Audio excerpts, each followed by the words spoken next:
नमस्कार दोस्तों, स्वागत है एक बार आप सबका फिर से बुक्स वाले भैया पे। आज बात करेंगे थ्रिलर नॉवेल्स की, जो मेरा फेवरेट जॉनर है। मैंने रिसेंटली 3 थ्रिलर नॉवेल्स पढ़े हैं। इंटरेस्टिंगली तीनों ही इंडियन ऑथर्स ने लिखे हैं। बुक्स के बारे में बात करने से पहले मैं एक चीज़ कहना चाहूँगा। एक बुक रिव्यूअर के तौर पर मुझे देख के खुशी है कि बहुत से न्यू एज इंडियन ऑथर्स इस जॉनर में अच्छी किताबें लिख रहे हैं। बात करेंगे सबसे पहले इस बुक की, जिसका टाइटल है death in Colaba bay. Author है अंबिका सुब्रमण्यन। ये उनकी पहली किताब है और जैसे कि बुक का शीर्षक से है, it's a colonial Bombay mystery. कहानी है कॉलोनियल बॉम्बे की, जब भारत अंग्रेज़ों का गुलाम था और जब उसको मुंबई की बजाय बॉम्बे कहा जाता था, उस समय की ये कहानी की शुरुआत होती है स्कूल गर्ल्स के डिसअपीयरेंस से, उनके अपहरण से, जिनमें से एक लड़की अनफॉर्चुनेटली कुछ समय बाद मृत पाई जाती है। जो पुलिस ऑफिसर इन्वेस्टिगेट करते हैं उनको एक बहुत इंपॉर्टेंट क्लू मिलता है। वो ये है कि इस डिसअपीयरेंस का, लड़कियों के अपहरण का शायद कुछ रिश्ता है जेवार स्टेट की रॉयल फैमिली से, जो कि बॉम्बे में ही जिनके कई परिवार के सदस्य रहते हैं। ये पुलिस ऑफिसर के साथ ज्वाइन करती हैं ताराबाई, जो कि एक यंग विडो हैं और एक बहुत ही रईस फैमिली को बिलोंग करती हैं। जैसे ताराबाई और पुलिस ऑफिसर इन्वेस्टिगेट करते हैं, उनको नए नए क्लूज मिलते हैं। वो सोचते हैं कि क्या हो सकता है इसके पीछे। और यहाँ पे मैं कहूँगा कि ऑथर ने बहुत ही इंटरेस्टिंग वे में इस स्टोरी को नरेट करा है। आपको कहीं भी बोरियत फील नहीं होगी। बहुत फास्ट पेस पे नॉवल मूव करता है और जैसे जैसे नई चीज़ें पता चलती हैं वो इस एक सस्पेंस को, थ्रिल को ऐड करती हैं। एक जो मुझे ड्रॉबैक लगा इस बुक का, वो ये कि कुछ पेजेस पढ़ने के बाद, लगभग आधे से ज़्यादा पढ़ने के बाद, आपको कुछ हिंट मिल जाता है नॉवल में कि इन मर्डर्स के पीछे कौन कल्प्रिट हो सकता है। लेकिन इंटरेस्टिंगली ये अगर आपको अंदाज़ा हो भी जाता है, नॉवल का चार्म कहीं ख़त्म नहीं होता, क्योंकि सिर्फ उस मर्डर का पता चल जाना ही नॉवल की थीम नहीं है। और एक बहुत बड़ा सरप्राइज जो ऑथर ने रखा है वो इस नॉवल के एंड में रखा है। तो ऑल इन ऑल जिस पेस पे उन्होंने लिखा है नॉवल, एक बहुत इंटरेस्टिंग थ्रिलर बनाता है। मेरे विचार में जो भी थ्रिलर्स में इंटरेस्टेड है उन सबको ये बुक ज़रूर पढ़नी चाहिए, डिस्पाइट इट्स लिमिटेशन। एक बहुत ही इंटरेस्टिंग बुक है। जो सेकंड बुक की आज बात करेंगे वो है the night of fear by Abha Sharma. Abha Sharma already कुछ बुक्स लिख चुकी हैं, बट वो ज़्यादातर उन्होंने बायोग्राफीज लिखी हैं। ये उनकी पहली फिक्शन थ्रिलर बुक है। अब इंटरेस्टिंगली ये थ्रिलर है, लेकिन एक कम्प्लीटली एक थ्रिलर नहीं है। उन्होंने थ्रिलर के सस्पेंस के साथ साथ बहुत सी कहानियों को एक साथ जोड़ा है। ये कहानी 2 दोस्तों की है, कॉलेज गोइंग लड़कियाँ। ये कहानी सुपरस्टिशंस के बारे में है कि किस तरह लोग ब्लाइंडली चीज़ों में विश्वास करते हैं, स्पेशली जब वो धर्म से संबंधित बातें होती हैं। ये कहानी है मोस्ट इम्पॉर्टेंटली अपने डर को दूर करने की, और जो मुझे लगता है कि इस नॉवल का एक तरह से मैसेज है कि you have to overcome your fears. आपको अपने डर से ऊपर उठना है।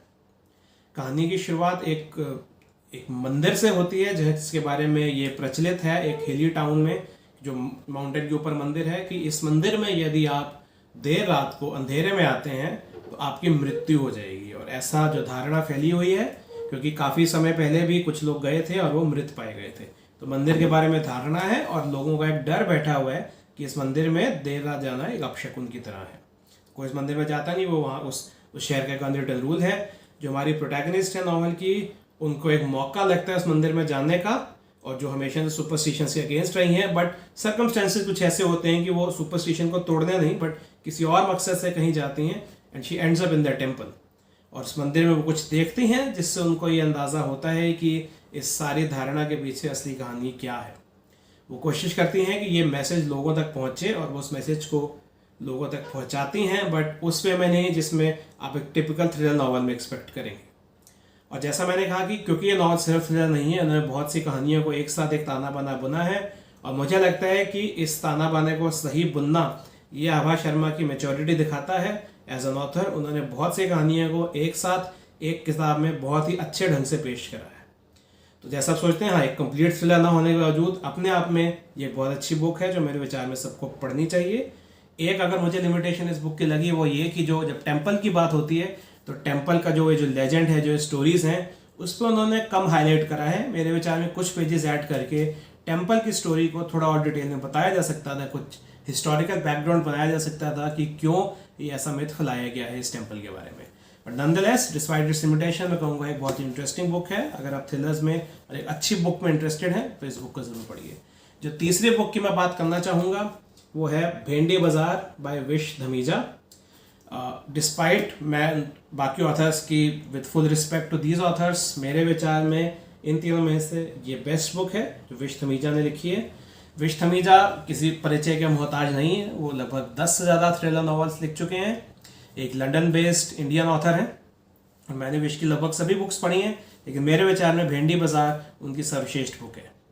ये बुक भी मुंबई में बेस्ड है, लेकिन कहानी मुंबई से शुरू नहीं होती, कहानी शुरू होती है सोवियत यूनियन से, जहाँ पे 3 लड़कियाँ सोवियत यूनियन को छोड़ के किसी वेस्टर्न कंट्री में जाना चाहती हैं क्योंकि वो एक बेटर और मोर इंडिपेंडेंट लाइफ जीना चाहती हैं।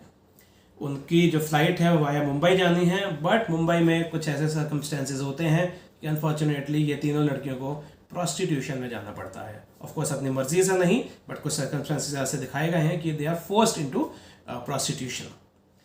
ये कहानी के बाद जो असली कहानी शुरू होती है वो मुंबई से ही, प्रेजेंट डे मुंबई से शुरू होती है, जहाँ पे सीरियल मर्डर्स हो रहे हैं और क्राइम ब्रांच ऑफ मुंबई बुलाती हैं डीसीपी रीटा फेरेरा को इन मर्डर्स को इन्वेस्टिगेट करने के लिए। डीसीपी रीटा फेरेरा विश धमीजा का बनाया हुआ कैरेक्टर है, उन्होंने और भी कई नॉवेल्स में रीटा फेरेरा से केसेस सॉल्व कराए हैं।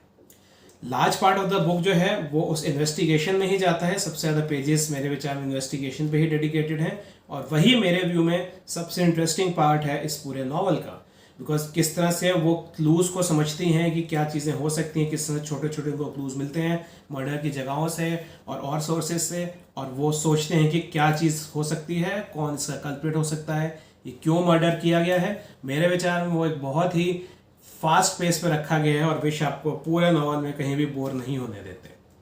हालांकि एक जगह आती है जहां आप कुछ अंदाज़ा लगा सकते हैं कि कौन मर्डरर हो सकता है, और सोवियत यूनियन और मुंबई की इस कहानी के बीच में कुछ लिंक भी है, जैसा कि हम समझ सकते हैं इजीली, लेकिन लिंक इतना डायरेक्ट भी नहीं है कि हर कोई उसको समझ पाए।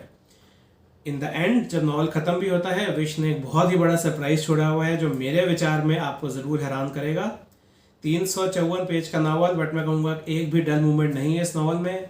अगर आप थ्रिलर्स के शौकीन हैं, इस बुक को ज़रूर पढ़िए, और मेरे विचार में सब कुछ समझने के बाद भी जैसा सरप्राइज उन्होंने एंड में छोड़ा है, मेरे विचार में हम नहीं गेस कर पाएंगे।